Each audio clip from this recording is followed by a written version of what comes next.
Have you ever felt chaotic? Do you feel like there are so many things that you are doing, there are a million balls in the air, you feel burnt out in some seasons, like you go so hard and so fast and then all of a sudden you can't do anything? Do you get anxiety when checking your phone or your email? Do you feel like there's just this never-ending, constant hamster wheel that you are just operating on? If so, I want you to know first and foremost, you are not alone. And I have 100% been there. And honestly, so many women like you actually fall victim to this. It is a circumstance that you're operating in, it's not your identity, and I really want you to be able to get to the other side, which is actually just having freedom, having space, having time, and still being able to be ambitious and the person that you've always wanted to be. And so with that, I've actually created a 30-day reset called the Exiting Your Chaotic Era Reset. I am so excited because I said this, I was so chaotic for so many years, but I was high performing and I was gifted in school and I did all the things, but something just wasn't clicking. And at the end of the day, I always felt like I was either like super high, super low, operating in all my gifts, or I was like questioning everything. As I have built my career and had an amazing team of ambitious women under me, or clients who are looking to me for advice, I have realized, oh my gosh, this is really common. So many of us fall prey to it. So what do we do? How do you stop that spiral of chaos? What even is chaos? Why is the chaos coming? Why does it look like some of your friends are like the most chill, calm, organized, like planning type A versions of themselves, living their best life, but still like have weekends off, when you are going and doing everything and so high performing, but the output never really like reaches the mark that you're going for? Why would that be? And do you have to be like that friend or like that type A box that you always think about in order to have peace and calm? You don't. You don't at all. There is something so just beautiful and divine about chaos, because it usually alludes to creativity or strategy or being a connector of dots. You literally see things from a really high perspective. You're able to put a lot of energy out. You're able to be the solution that so many people need, and that's so beautiful. But you probably need some things added to your life in order to subtract that chaos. It isn't going to be as hard as you thought. So let's get into it. So in this challenge, there are really 5 specific objectives that I have. And I want you to really just like hear me when I say this, because these objectives will change your life. They may feel uncomfortable, but they're really good, right? This reset was created because you actually need to be the woman that God created you to be. You were selected to be on earth at this time with the gifting that you have, to be the person you are in your community, in your family, etc. So we need to make sure you're not in chaos and blocking the world from that, right? So that's the first thing. Second, building self-confidence. Confidence comes from keeping promises to yourself. Making sure that the things you set out to do every day set you up to actually feel successful. That is so imperative for having personal integrity and trust. Feeling more clarity in day-to-day is the third thing, and so many women come to me and just actually don't have this and really want it. And when you add a business or a career and a child and a spouse and a house and all the different things that you are stewarding, it's really easy to be chaotic. It's easy to just be reacting. So being able to own your day is key, and it's possible. So we'll talk about that. At the end of this, you're gonna be able to rest better, and rest is not bad. Rest is actually really lovely. It makes you so much more you. So being able to rest better, and then eliminating overwhelm, because overwhelm kills creativity, it kills connection, it kills all of the things that you're probably craving in your day-to-day, because you were created to connect and to create. So as we go into this, transparently, I am in need of this too. And that's why I really sat down to create it, because I don't know if you're into like workout challenges, but I love them, especially on YouTube. I'm a big Chloe Ting girl, and she will always like roll out her 30-day challenge a few times a year, and it just gets me amped and it makes me so excited, because I know I can like click in, get the information, do the workout, click out, and I'll get results because I've seen that from her. And so I knew I wanted to do a reset and kind of get back to that foundational base level to be able to really push into who I'm becoming now, but I couldn't find anyone who actually could lead me through that. And I realized, well, I've done it before, how could I do it and simplify it? And then I was like, wait, there are probably a lot of us who really need this. So I'm really excited to be able to do this together with you. And I want to just talk about the first time I did this. So at the end of 2019, I had been in business at that point, I want to say for 3 years, and I had just exited a position I was working at. It was at Christine Kane Ministries and Propel Women. I love them, they're amazing, but ministry was a lot while balancing a business. With that, as I exited, I was just sitting in my room and I was like, who am I? Like, I have just been running for the last 24 years of my life. Like, who actually am I now? And if you've ever felt that, you know that feeling. But the exhaustion, the pause, the rock bottom of what do I do now is really exhausting, and it's really normal when you operate in that chaos, right? So I wanted peace, but I didn't know how to get it. And so I stopped everything, you guys. It was so intense. And I just sat in my house for 30 days and just took inventory of everything. My finances, my business, my friendships, the way that I communicate with people, my schedule. It really helped me understand that when I was wasting a lot of time, I was responding to a lot of things, and I had no idea how to prioritize what was actually important, or really prioritize myself. I love to react to the world, but I love to neglect myself. And so when it came down to it, I really was convicted. If you're a Christian, you're actually a daughter of the one true King. And if you're just doing everything for everyone all the time, yes, that could be good. But if you're neglecting yourself and you're feeling resentment or burnout, it's probably not in the Lord's will. It's probably not the life He designed for you. And so I had this really deep conviction over that. And I had women following me and looking up to me, and I was like, I don't want to set others up for that. And so we had this huge reset. And on the other side, I came out so much more peaceful and clear on who I was and grounded. And you know what's wild? After that reset, over the next 5 months, I met my husband. I had a huge start to a big 3 years of growing my business. I realized I wanted to move soon, even though I loved my life in California.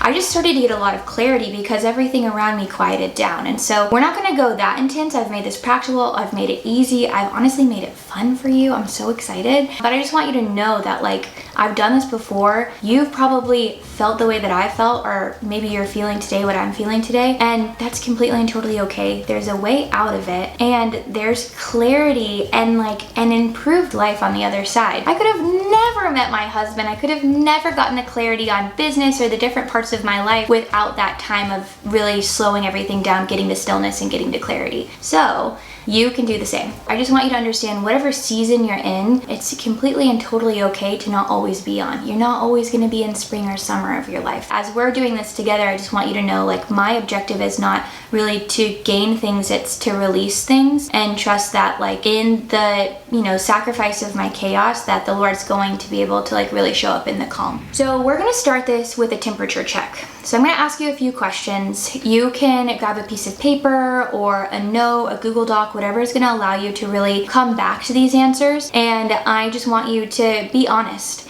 I want you to take inventory. If you need to pause the video between each question, please, by all means, do it. The more honest you are with these questions, the more breakthrough you're going to have through this amazing reset. So the first thing is, how are you really? What a loaded question, but how are you really? This is something that always gets me, you guys, because I'm really positive and I am really joyful naturally. So every single time someone's like, how are you really? I'm like, well, everything's great. The sun is out. God is good. I've overcome so many things. I've seen so many people overcome so many things. There's so many solutions to be found. And they're like, okay, cool. But are you okay? And I'm like, oh my gosh, no, I'm actually super burnt out and I'm tired and I'm really positive everything's going to work out, but this is hard. And that's not true all the time, but there's that one side to every truth of there's good and hard in everything. And so I really want you to give yourself some space to figure out, wait, how am I? From there, I want you to write down question number 2, which is, how is your relationship with God? One thing that I've seen is when someone fully trusts the Lord and that God has good things for them, they are able to receive good things, and sometimes life gets hard and things go wrong and we can stop trusting God. And when that happens, it's really easy to like withhold yourself, but also believe that He's not good. And when we believe He's not good, when bad things start to happen, it makes sense. God just wants to be with you, but you're not going to want to be with Him if your relationship with Him isn't there and if you don't trust Him. So I want you to really just reflect on how your relationship is with Him. Where are you on a scale of 1 to 10? This is faith focused when it comes down to it. Like your mind, your body, and spirit are all aligned. They all need each other. And so just make sure that you understand where you are with the Lord. Next, what has potential to improve in your life? What are you like, hey, this is good, but I would love if it was here? Or what if you're like, this kind of sucks? Put it down, right? You just need to be realistic. But what are the things that need to improve specifically in your life? What totally rocks about your life? That's the next one. So what in your life are you like, this is so awesome, I feel so great about this? Make sure that you put a list down of that so that we can protect those things. And then the last thing is, what is the deal breaker that you're coming up against right now? So an example for this specifically for me, I love shopping. Oh my gosh, I love shopping. I actually love shopping for my plants, not even really me. So that being said, I have to, with financial goals that my husband and I have, really lock down the spend and figure out how to like really operate in a budget to be able to like get to the different goals that we have this year. I have to really look at my spending and address it and change it. That's my deal breaker. That's getting a lot of emphasis on me right now because it feels like it's holding me back and making me feel chaotic. What would that be for you? Okay, from there we're gonna go into phase 2. This is going to allow you to get clear on like what you actually want. A lot of the time in life we're just responding, and women are really good at responding. We were actually like psychologically built to be able to keep 19 balls in the air and make sure the kids are fed and make sure that Jimmy's dressed and the food isn't burning on the stove and soccer practice was met and the company is still running and the accountant has what they need and those goals were hit. And you know what I mean? Like, we're really good at that. Men are not like that. They're good to a degree of it, of course, but they compartmentalize. They'll do one thing and then they do the thing and then they put it away, right? We have 900 tabs open at all times and it's all functioning, which is so cool, and that's why I think we do really well together. When we are able to address that truth, you really need to understand that specifically we have to be sure of who the Lord's calling us to be and who we are, move in that direction instead of just being who the world tells us to be all the time. So we're gonna get a little bit more clear on that. First things first, who do you want to be? What is a description of the woman that you want to be? What does she do? What does she eat? Where does she go? Who does she take care of? How does she take care of herself? What is her routine? Just write that down. Second, who is God calling you to be? Again, self-explanatory. You can just pray right now and ask too if you're not sure, but like, Lord, who'd you make me to be? Number 3 is, what is needed for progress to be made in being her? So I just shared like my deal breaker. You'll address your deal breaker here, but my husband and I are changing the way that I spend money, and I'm like going into a high accountability just process. And so that's really great for me. I need external motivation. I need other people to help me sometimes when I don't have like massive motivation around something. I know that I want to be able to make progress in this area, and I know that by reducing my spending, that's going to be a lot more possible. So what would you need to do in order to make progress to be her? And then from there, what can you do in the next 30 days? For me specifically, I'm actually switching to like cash, and I'm giving my husband all of my cards so that I can like physically see the money, because I've never had to do that before. I'm doing it that way specifically. What do you practically think you could do to allow you to, over the next 30 days, measurably make progress toward who you want to be? Once we have clarity on all of that, I just want you to understand clarity is so important, because clarity allows you to make informed actions. Why do actions matter? Well, actions that you take every single day become your habits, and then your habits actually indicate what the rest of your life is going to look like. If you don't change at all, but you show me all of your habits that you take on average per week, we could actually pretty much chart out what the rest of your life will look like. One thing about life is that we're always growing. The Lord's always teaching us. We're always becoming more disciplined. We're always becoming more fun or aware, right? I really believe that. It doesn't have to be this like crazy, like end of the world, no more fun is here situation. It's just being realistic about the fact that if we want to create change, we'll probably have to remove things to add the things that we want in our world, right? So your habits may have to change, which means your actions will have to change, which means we need to have informed decision making that's now informed by the answers you just gave us. Really, the rest of this reset is all about allowing yourself to set up your actions, habits, and then from there, align them so that you're creating the life that you want. All of that to be said, one thing about those who love chaos is that structure is kind of scary.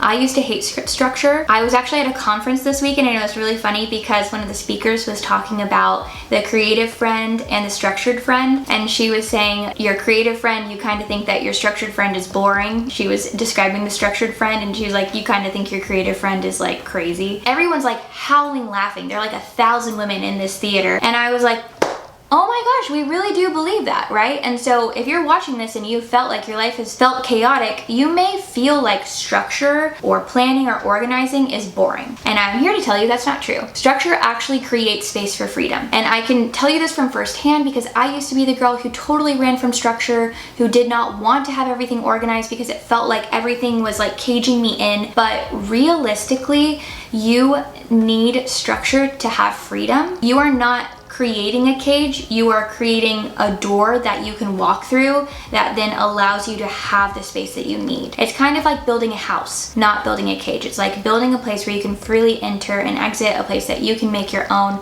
It doesn't have to look like everyone else's house, right? So I want you to think about it that way and understand again, this creates space for freedom. So we're going to go into elimination, and then I'm going to tell you about the way we're structuring this program. So this is your roadmap as we finish up this video so that you know exactly what to do to change your life over the next 30 days. You will not just change who you are and the way you respond to the world in this time. You are actually going to change the course that you are taking for the next 3 to 5 years. You're going to change the way that you are able to lead. You're going to change the way you address the people you love. You're going to change the way that you take care of yourself. Like, you will completely shift if you do these things. So do them. It's going to be so much harder 10 years from now when you're deciding that you want to bring in discipline into your life and structure into your life and realizing, oh my gosh, I wasted all that time, than it is right now to just put in the work and do this imperfectly but thoughtfully, because again, you'll change and you will see what works best for you. So we have 3 last questions. So the first one is all about eliminating distractions. What is causing you stress? So stress, it's really funny. No one thinks about stress as being a distraction, but it is. It's the ultimate distraction. Stress and shame will keep you from answering any call from anyone. It will keep you from praying. It will keep you from saying, hey, I could do that. It will keep you from living. And so I want you to really allow yourself to be honest and document what causes you stress. Number 2, I want you to write down what feels chaotic in your life. What in the world is feeling chaotic? And then number 3 is, how can you eliminate what is making you feel chaotic? One thing you're probably going to see is that your deal breaker above and the different things that didn't feel good in your life that you were able to write about, those are going to probably be the exact same things on this list. I want you to really think, what can I do to eliminate that chaotic feeling? Could it be, I only take 2 meetings a day? I only check my emails on Wednesdays and Thursdays from 12 p.m. to 5 p.m. What boundaries and what things could you put in place? Put whatever comes to your mind down. Okay, so from there, I'm going to take you through the structure that we're going to be working on. I have a worksheet for you. It's actually linked below. You'll be able to opt in. I'll email it right over to you, but it's going to help you understand on a daily, weekly, and monthly level what you're going to be doing over the next 30 days. This really matters because you deserve to have a plan. Planning is not scary. It just gives you a track to be able to chug along on. Of all the questions you just answered, you're going to be able to then put them into that worksheet to be able to see, oh, these are the boundaries I need to create. These are the ways I need to talk to people. These are the ways that, I'm going to be able to create rest for myself, and then you can really thrive off of that. So this will be in the worksheet. You're going to have 4 main things to do each day. So you're going to have a morning routine. I've actually created a video that you can literally pull up as soon as you wake up that is going to guide you. You can do it every morning for 30 days, and it's going to instruct you on how to show up for yourself and how to start your day off right.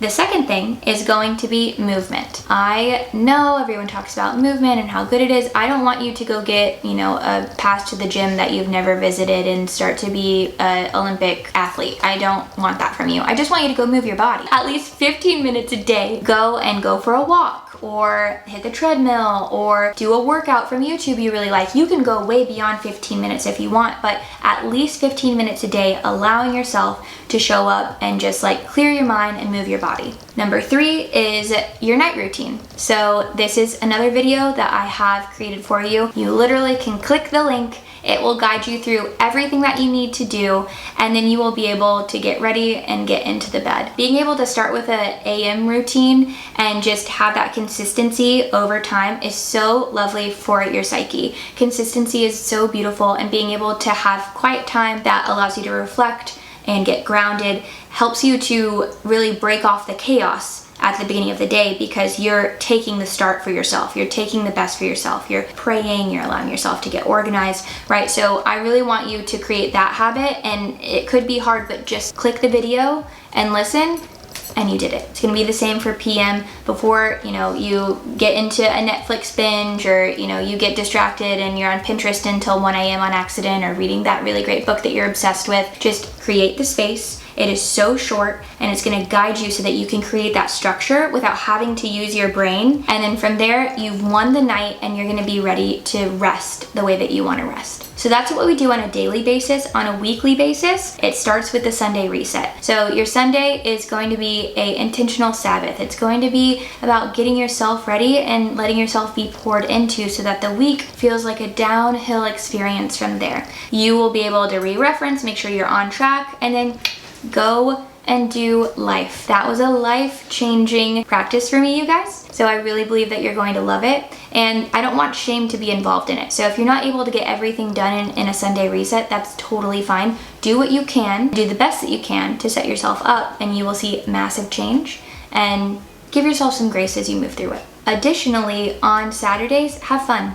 Put one fun thing on the calendar for Saturday, and then give yourself one weeknight that is going to let you just put something fun in. And even if that's like reading or cleaning something. Cleaning is not fun for me, but maybe it's fun for you. So something that's gonna feel exciting, put that on your calendar so that you have that to look forward to as well. And then for your monthly structure, and this one's really easy, we have 30 days in this reset that will truly change your life. Every day is an opportunity. Every single day you'll wake up and you will have just a format to follow to win that day, and to be able to really knock out the things that feel hard, and then, like I said, coast through the rest of the day. You'll have 30 starts to get a little bit better every single day. I'm not gonna ask you to be perfect on all those days. I just want you to check the boxes and start to feel how you change during that time. So you'll have 4 Sunday resets. If you have an imperfect week the 3rd week, that's okay. You can really buckle down into your reset, get regrounded, and then start again. And it was that actually allowed me to really grow, because I'm not asking for perfection. Perfection in itself is the creation of chaos. That's not the expectation. The expectation is for you to take back control and understand that you don't have to be everything for everyone all the time. That's not the point of life. You just need to be who you are and give it your best. The resets are powerful, and they are important, and they're going to be life-giving. And then you're gonna have one halfway point. So at day 15 and 16, that is going to be a day to celebrate, because you have come far, and you also are going to more than double your progress over the next 15 days. And I just think it's a really, really good time to be able to evaluate where you are. So with that being said, chaos is normal. I've seen so many women operate in it, and realistically, you guys, I've operated in it, but it's not your identity. It's really not the way that God designed you to exist, and you actually have so much available on the other side, not just because of peace, but because of the fact that you are here for a time such as this, as I've said, and that's really important. Like, that's a very, very big deal, and it should be taken seriously. Rest should be taken seriously. Let's stop the chaos, let's stop reacting, and let's get to a new chapter and season of your life together. I am so excited. I have links for everything below. It is all cute. I think you're gonna love it. The landing page below is labeled, and it is going to actually show you what to do. You can just like save it in your bookmark and open it up every morning, and it's going to have your AM routine, your PM routine, and then your Sunday reset. so excited for you. This is gonna change your life, and I am so excited to see you on the other side in your calm era. Let's say goodbye to this chaotic era together. So cheers to us, and let's do this.